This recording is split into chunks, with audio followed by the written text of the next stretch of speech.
ఆంధ్రప్రదేశ్ రాజకీయాల్లో ఆసక్తిగా మారుతున్నాయి. పార్టీలతో పాటు నేతల వ్యవహార శైలి ఇప్పుడు పెను సంచలనంగా మారుతుంది. ప్రధానంగా పిఠాపురం నియోజకవర్గం చుట్టూ ఇప్పుడు ఏపీ రాజకీయాలు నడుస్తున్నాయి. అక్కడ డిప్యూటీ సీఎం పవన్ కళ్యాణ్ ప్రాతినిధ్యం వహిస్తున్న విషయం మనందరికీ తెలిసిందే.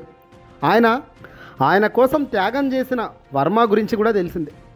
ఎన్నికల్లో గెలుపు తర్వాత వర్మను అభినందించిన పవన్ కళ్యాణ్ ఆ తర్వాత నుంచి క్రమేపీ వర్మను పూర్తిగా ఆయన ప్రాధాన్యం తగ్గిస్తూ వస్తున్నారు. ఆయనకు ఇచ్చిన పదవి హామీ కూడా కార్యరూపం దాల్చలేదు.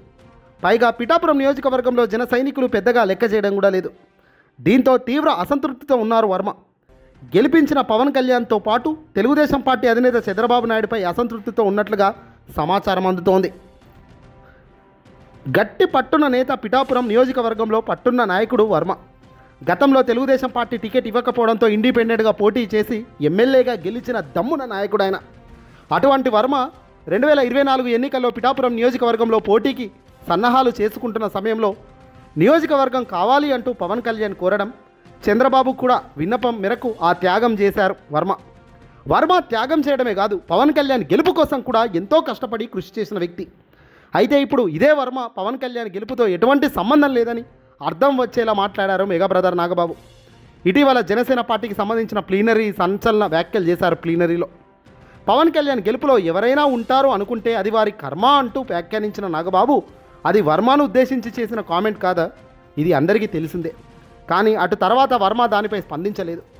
కానీ తాజాగా వర్మ సంచలన రియాక్షన్ ఇవ్వడం జరిగింది. తాజాగా సోషల్ మీడియా వేదికగా ఓ పోస్ట్ పెట్టడం జరిగింది వర్మ. గతంలో సైతం ఇలానే పోస్ట్ పెట్టారు. అది పెద్ద ఎత్తున వైరల్గా మారింది. అయితే అది తాను పెట్టిన ట్వీట్ కాదని తన సోషల్ మీడియా అకౌంట్స్ చూసే ఏజెన్సీ ప్రతినిధులు ఆ పని చేశారని చెప్పుకొచ్చిన వర్మ ఇప్పుడు మాత్రం వర్మ స్పష్టమైన పోస్టు పెట్టేశాడు.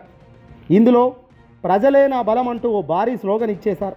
అదే పోస్టర్పై చంద్రబాబు నాయుడు గారితో పాటు పవన్ కళ్యాణ్, ఇతర కూటమి నేతల ఫోటోలు కూడా పెట్టడం జరిగింది.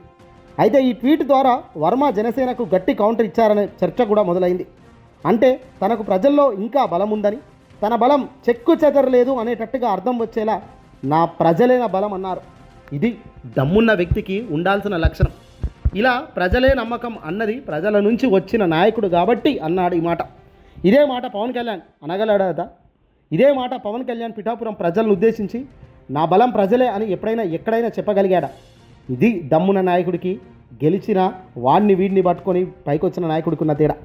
పవన్ కళ్యాణ్ ప్రజల నాయకుడు కాదు, ప్రజల నుంచి వచ్చిన నాయకుడు కాదు, రుద్దితే వచ్చిన నాయకుడు, అవకాశం కలిసినప్పుడు వచ్చిన నాయకుడు. ఇక్కడ ఆంధ్రప్రదేశ్ మాజీ ముఖ్యమంత్రిగా జగన్ అయినా ప్రజల నుంచి వచ్చిన నాయకుడు. తన తండ్రి పేరును వాడుకున్నప్పటికీ తాను స్వయం శక్తితో ఎదిగిన వ్యక్తి, ముఖ్యమంత్రి స్థానంలో గెలిచి నిలబడ్డ వ్యక్తి. మరి ఇక్కడ పవన్ కళ్యాణ్కు వీళ్ళకి చాలా తేడా ఉంది. ఏదేమైనా వర్మ కొట్టిన దెబ్బకు మతిపోయే ఉంటుంది టీడీపీ వాళ్ళకు, అలాగే జనసేన వాళ్ళకు.